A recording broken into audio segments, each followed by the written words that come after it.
Hello everyone, this is Hima here, your best friend from Blackboard Learners. The chapter that I have explained that was medieval period, and now I'm going to explain the question answers of the same chapter. I have tried to cover all the chapter in these question answers. Hope you understand. And the first question is, what are the major periods in which every country in the world divided? कौन कौन से वो major periods हैं जिनमें किसी भी देश के history को divide किया जाता है? So these are three periods. First one is ancient period, second is medieval, and the next one is modern period. Okay. Next is, what is the time frame in which the medieval period is considered? कौन सा time frame है जिसको medieval period कहा गया है? Okay, so that is 8th century to 18th century. इस period को हमने medieval period कहा है. The next question is, which country is in India is known as the century of change? Bharat में किस टाइम फ्रेम को सेंचुरी ऑफ चेंज कहते हैं? ओके, कहा गया है. That is 8th century. Now the next question number 4 is, what are the fields in which the changes were occurred in 8th century? कौन कौन से fields थे जिनमें कि 8th century में changes हुए? So that were political, social, economical and cultural fields. Okay. Next question number 5 is, which century is known as the end of the medieval period? किस century को medieval period का end कहते हैं, end माना गया? That was 18th century. Next question is, into how many parts the medieval period is divided? Medieval period को कितने parts में divide किया गया है? So that is divided into two parts. Okay. First one is early medieval period, that was from 8th century to 13th century, and the next one is later medieval period. Later medieval period were divided into 13th century to 18th century. The next question number 7 is, which dynasty ruled over India during Mughal period? कौन कौन सी dynasties थी जिन्होंने की medieval period में भारत में राज्य किया? So that was Turkish, Afghan, Persian and Mongol. ये सारी dynasties ऐसी थी जिन्होंने की लगभग 11th century से 18th century तक भारत में राज्य किया.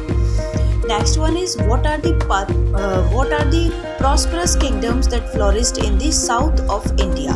भारत के साउथ में जो अच्छी खासी ग्रो कर रही थी वो कौन कौन सी किंगडम्स थी? तो that was Cholas and Rashtrakutas.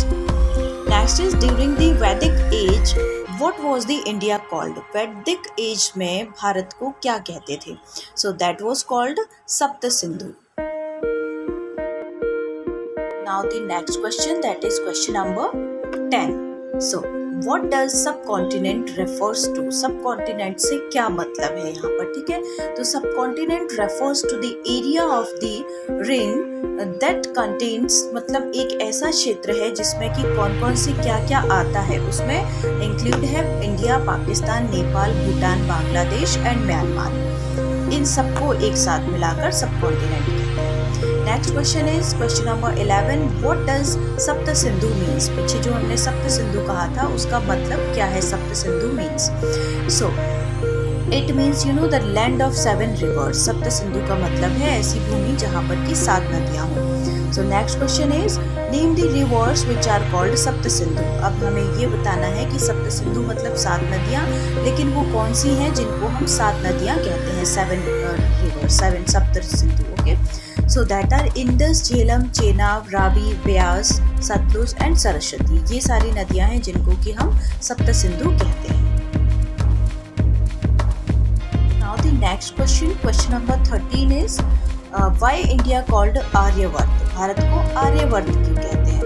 तो after the coming of Aryans कुछ लोग थे जो कि जब भारत में आए, उनका जब वैदिक कल्चर स्प्रेड होना शुरू हुआ, फैलना शुरू हुआ, then it is called Aryavarta. मतलब आर्यंस जो लोग थे उनके भारत में आने पर भारत को आर्यवर्त कहा जाने लगा.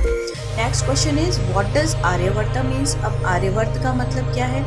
It means, Aryavarta means the land of Aryans. Okay. फिर next question is, what does Bharatvarsha means?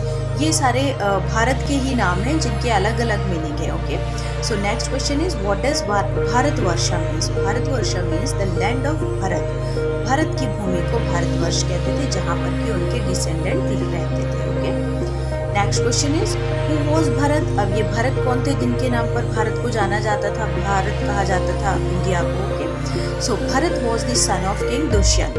King Dushyant जो थे उनके पुत्र थे Bharat. Now the next question, question number 17 is why India called Bharatvarsh. Bharatvarsh क्यों कहते थे भारत को?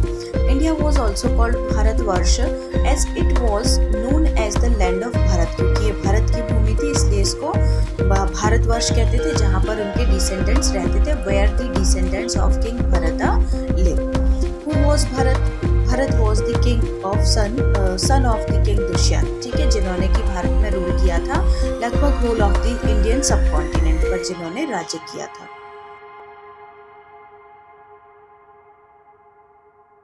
The next question, question number 19 is what Indian subcontinent is referred to in all Arabic and Persian literature? Indian subcontinent को पर्शियन और Arabic literature में किस नाम से कहा गया है, क्या नाम दिया गया है? Okay, so it is referred to as Hind.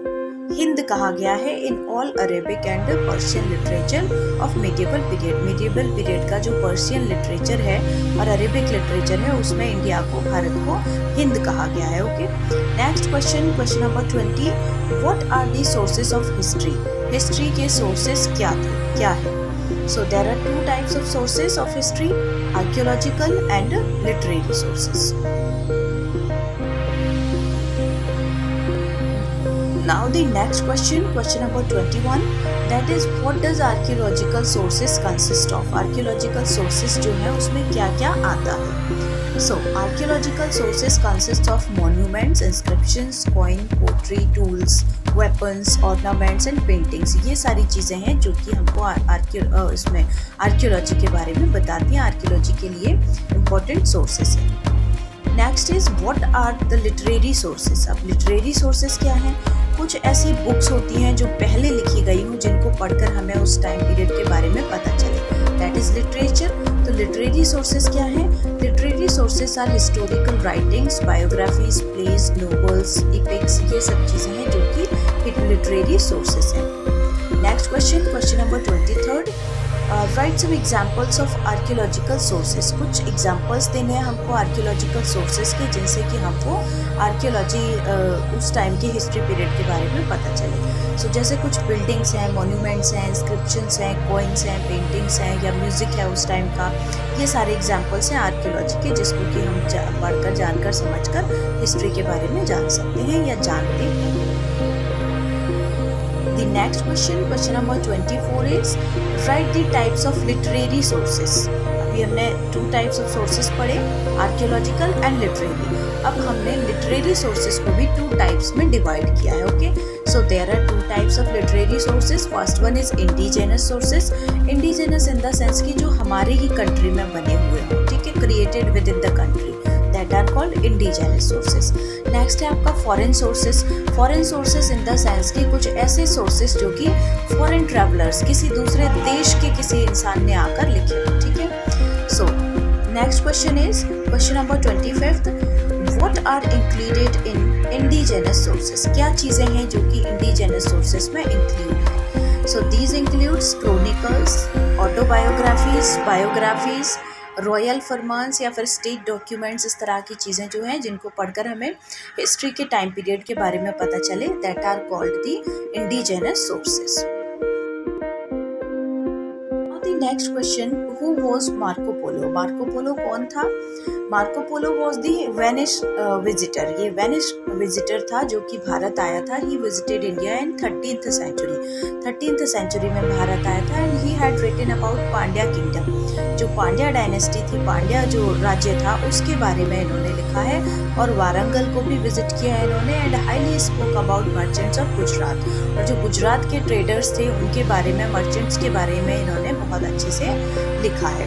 Next question is right something about the Ibn Battuta. Ibn Battuta कौन था, उनके बारे में हमको कुछ लिखना है, ठीक है। तो he was a native of Morocco. ये मोरक्को के नेटिव थे जिन्होंने कि विजिट किया था भारत मोहम्मद बिन तुगलक के टाइम में। उनका जब शासन था तब इन्होंने भारत में विजिट किया। Okay, next question is describe Niccolo Conti. Niccolo Conti कौन थे? ये इटालियन ट्रैवलर थे। He was an Italian traveller who visited India in 14th 20, जिन्होंने भारत में 14th 20 में विजिट किया और बहुत कुछ अच्छा भारत के लिए कहा इन्होंने अपने लिटरेचर में। Okay, so hope you understood these all chapters. इसमें मैंने पूरा क्वेश्चन आंसर्स पूरे चैप्टर को कवर करते हुए इतने क्वेश्चंस निकाले हैं मैंने इसमें, और कहीं से भी कुछ भी आएगा आप इजीली इसको कर पाओगे। So thank you so much, and very soon you know we are bringing up for you the maths videos also. हम आपके लिए बहुत जल्द मैथ्स के वीडियोज़ भी लाने वाले हैं, जिसमें हमारे